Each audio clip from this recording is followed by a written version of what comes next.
this is Gazz from the band InMe. You are listening to Louder. Hi, I'm Dave McPherson from the band InMe, and you are listening to Louder. So I'm here with Dave and Gazz with 2 Z's of InMe. How you guys doing? We're good, yeah. Right, second day of the tour. Yeah, we've found our feet in the swing of things, you know, because you have to get to know everyone. You have to learn names. Gazz takes a bit longer. I usually do that by the second week or third week. Okay. How long the tour is.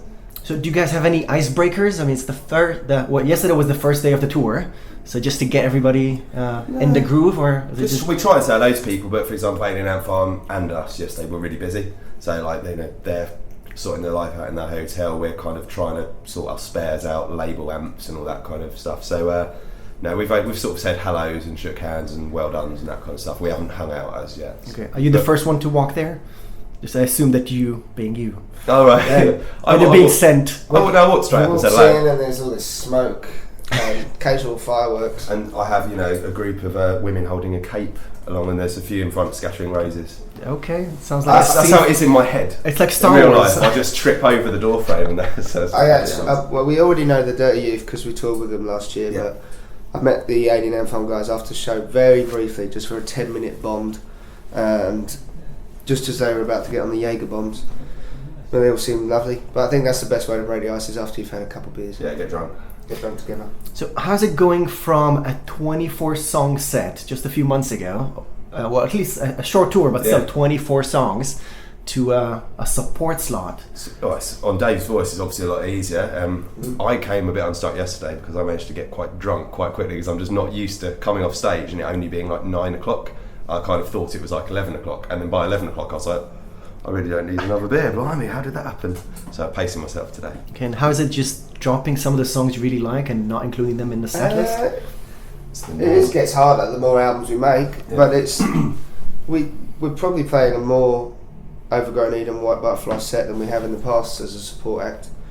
I suppose because also it's a quite a nostalgic tour with Alien Ant Farm playing their anthology album, which I think was released in like 2001. And so yeah, we're throwing in a few more well-known songs from our early days, but it is tough. We thought we might be able to add a couple songs yesterday, because we thought we played a lot shorter than we actually did, and so we were going through songs like, oh yeah, it'd be great to play that one, or it'd be great to play this new one. But yeah, so you do get that, but we don't seem to have any arguments when we create a set list. It's very obvious to us, I think, what songs are going to be picked. Okay. And then we sort of have counter arguments like, well, you know, but that one is more well. And we are the support band. This is not about being self-indulgent and playing this material. Give the Alien Ant Farm fans an overview, a best of, if you will. You know, just like, this is some of our biggest songs. Here's some of our coolest, hard to play ones. Here's a couple of really credible ones. Now go away, think about it. You know? And it also comes down to a practical thing of, we've got this many rehearsals. We obviously can't learn a whole new set list, so let's play the songs we're really strong at the moment, because we know we're gonna be on form. Translation: we're lazy. I do not want to be the one to say that. No. Okay, but it's just different. We all have different jobs and stuff. Like Greg works nights, I work weeks, Dave works weekends and stuff, tours. So getting us together outside of the time we manage for touring is actually quite difficult. So Trilogy, the first one, Dawn, was released just about a year ago. Yeah. And there are 2 albums coming out under the same name, Trilogy. Trilogy Dawn, Trilogy Sentience, and Trilogy Quietus. Which I keep calling Coitus for some reason. It's just me that's your head. Yeah. Okay. But now we're going to be stuck. Yeah. That. So from a second, the next one is about adolescence.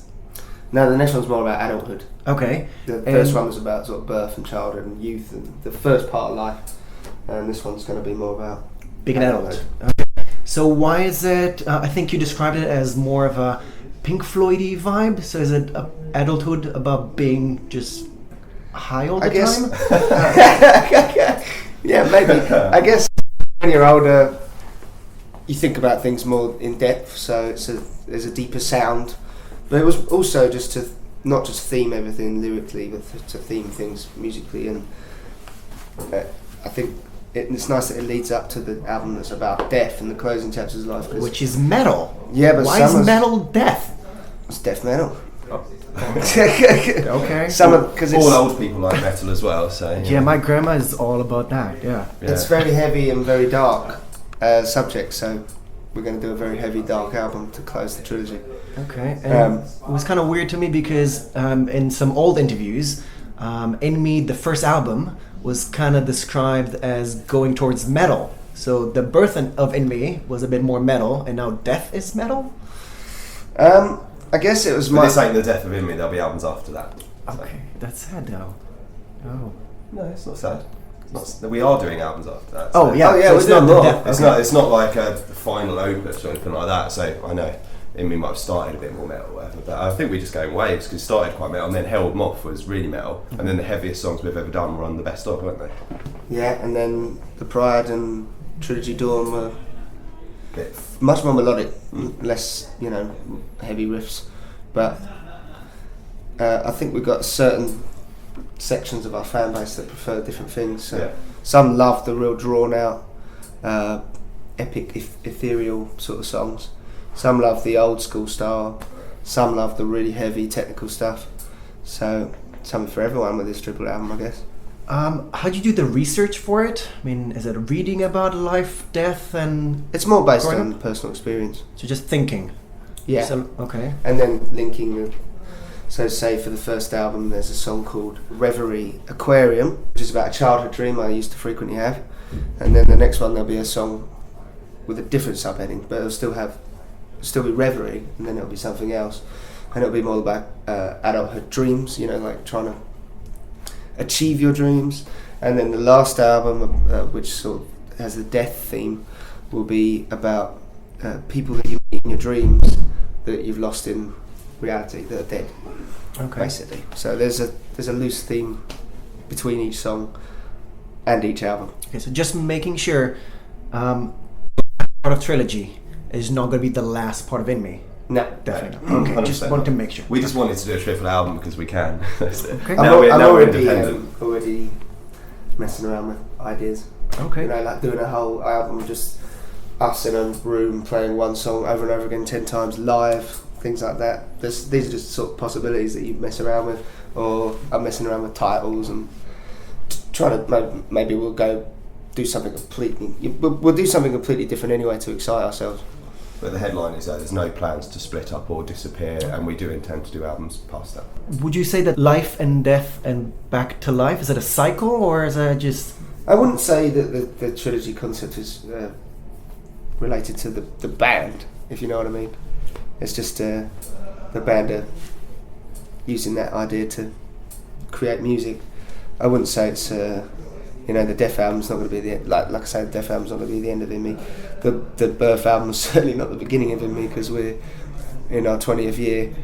And this one, I suppose this one's interesting because we are older, so it'd be nice to make something a bit completely. That probably won't sound much like InMe. It'll be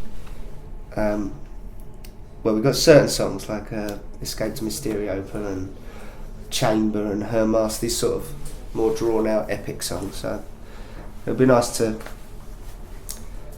just not have a load of screaming on something and a load of distortion and smashing drums all over something a bit more subtle and don't know, maybe it'll be deeper than what we've done before. So just expect the unexpected. Yeah, we don't know yet. We haven't written anything. It's just a bunch of ideas that we need to sort of puzzle together. Okay, we have... Well, I think that the next album's already almost done. Is it being mixed? No, not in the slightest. Okay, because... Okay, just... I've written one song in its entirety, but I'm yet to show the guys.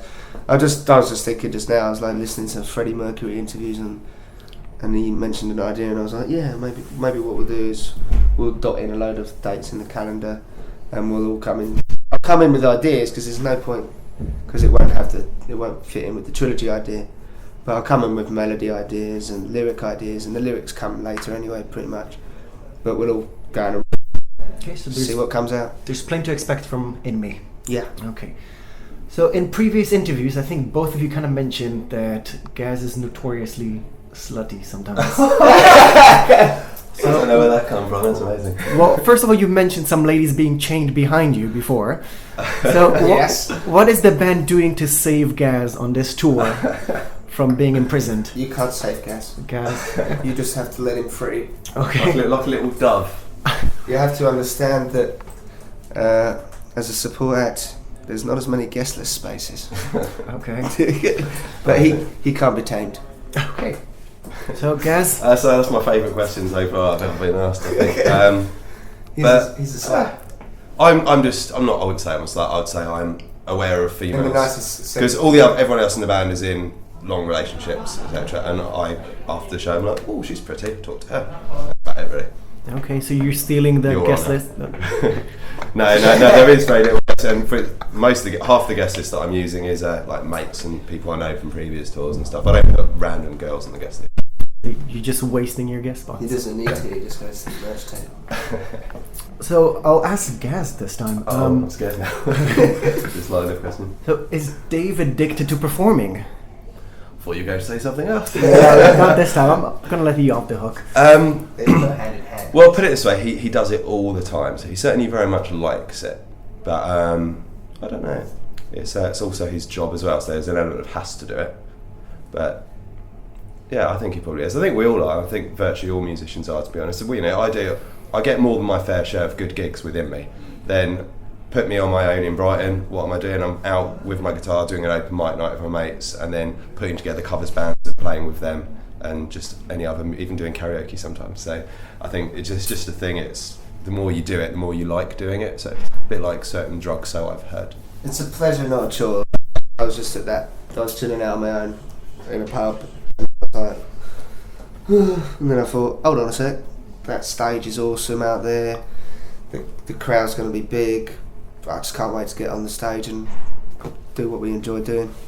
A few days ago, you posted a picture from the early days of the band with a weird dragon shirt. Yeah. You remember that one? So, I mean, the band's been around for 20 years. You founded it. You joined it a bit later. Is there any time when you just look back and you think to yourself, what was I thinking? Whether it was that shirt or a song or anything? I do that for yesterday. Okay. I think that's just part of life. I'm going to look back in 10 years and go, what the hell were you wearing burgundy trousers for, or whatever, or why we were all wearing scarves. It's pretty cold out there. No, these are timeless. Yeah, timeless, yeah. I don't know. Because I've seen an old, I think it was a Kerrang interview. Oh, I can't watch that stuff. I can't listen to the first album really just because of the way my tone of my voice.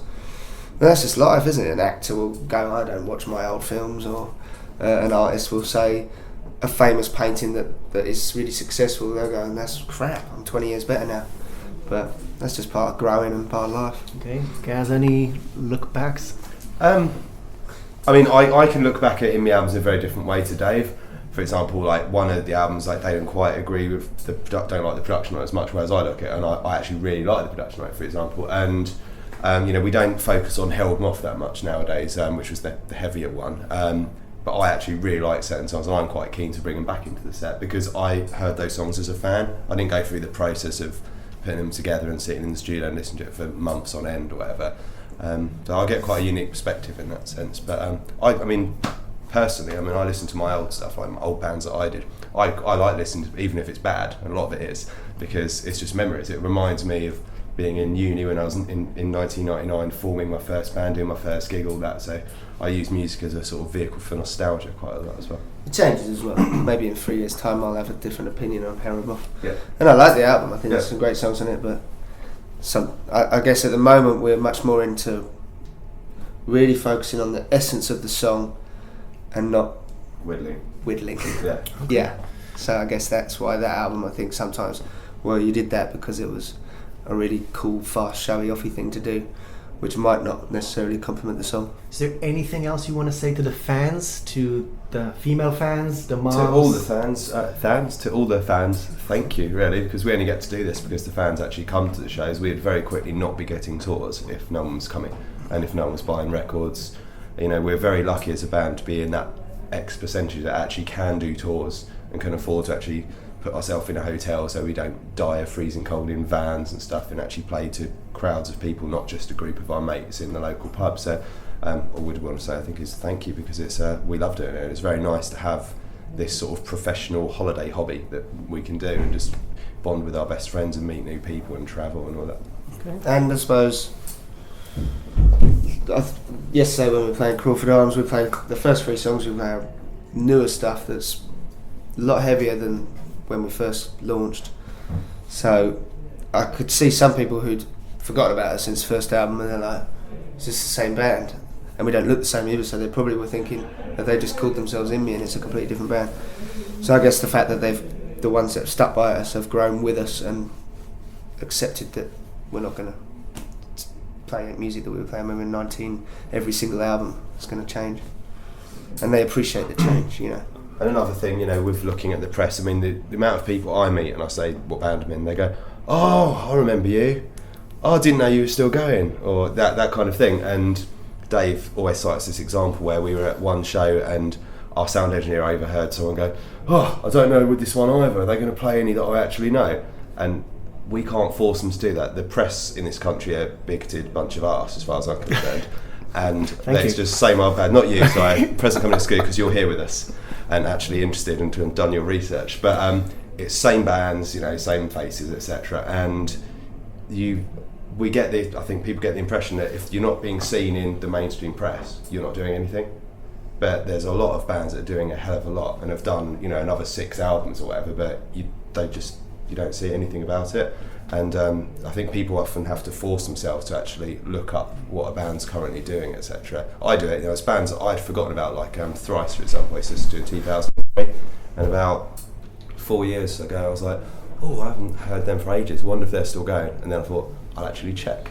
So they're definitely on. I've seen on yeah, they're one of my favourites. I've bought every single album since. I just searched them, listened to the newest song I could find.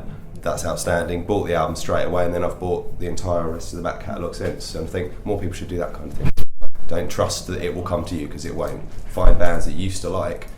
They've probably actually got better. It takes a long time to get used to an album. If we get this, you know, heard your new album, it's not as good as Overgrown Eden, but they've listened to it for 10 years. It's associated with their college memories, their first girlfriend, their first shag, whatever, and they're wondering why this one listen of a new album can't compete with it. So life in general is to not listen as to good. it a few times. You have to listen to an album a few times, because it's not going to compete with 10 years of nostalgia.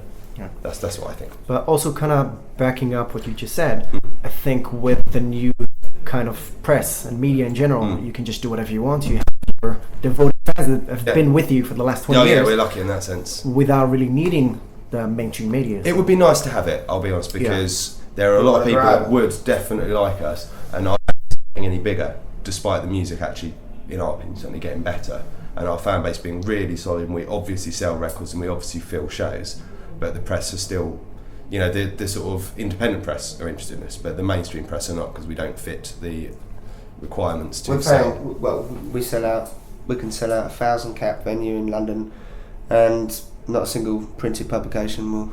Yeah, but they will go to a band selling 200 tickets have got the right appearance or something like that. Yeah. And that's the reality of it. They know it, we know it, we're just happy to say it.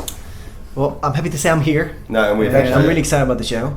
So I would like to thank you guys. Thank you. And wish you all the best. Thank you very much.